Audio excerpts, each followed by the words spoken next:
મોરબીમાં રખડતા પશુઓને ઢોરને પકડવાની કામગીરી અગાઉ પણ ખૂબ સરસ રીતે કરવામાં આવેલી હતી અને જે તે સમયે 2500 જેટલી ગાયોને પાંજરાપોળના હવાલે કરવામાં આવેલ છે અને ત્યારબાદ 3500 જેટલા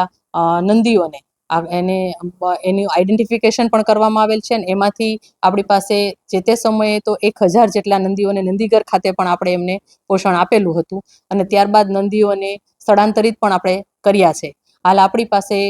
250થી વધુ નંદીઓ છતાં પણ ત્યાં છે અને ઢોર પકડવાની કામગીરી આપણે હાલ ફરીથી ચાલુ કરી દીધેલ છે, જે વચ્ચે થોડા સમય માટે આપણી સ્થગિત થયેલી હતી, નંદીઘરના પ્રશ્નોને લીધે થયેલ હતી. તો હાલ આપણી ઢોર પકડવાની કામગીરી ચાલુમાં છે અને સઘન રીતે કરીએ છીએ. પણ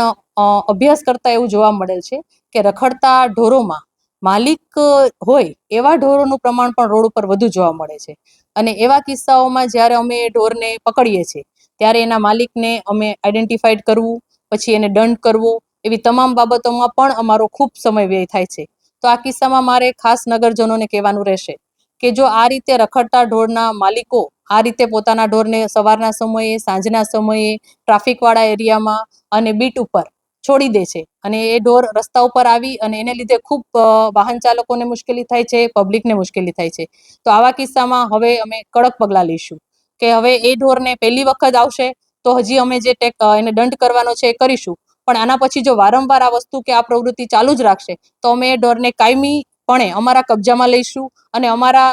આશ્રયસ્થાન ખાતે જેને રાખીશું અને એને પરત નહીં સોંપીએ. તો આવા કિસ્સામાં એ ઢોર માલિકને પણ નુકસાન સહન કરવાનો વારો આવશે. તો આ કિસ્સામાં જે ઢોર માલિકો વહેલી સવારે કે મોડી સાંજે પોતાના ઢોરને સાવ રસ્તા ઉપર છોડી મૂકે છે અને એને લીધે જે વાહન ચાલકોને બધાને પરેશાની થાય છે અને આવા ઢોરના કાન પાસે યલો કલરનું ટેગ પણ લગાડેલ છે, જેથી એના માલિક કોણ છે એ પણ ખ્યાલ પડે છે. તો આવા કિસ્સામાં અમે ખૂબ કડક પગલાં ભરીશું અને આગામી દિવસોમાં આ કામગીરીને ખૂબ સઘન કરીશું.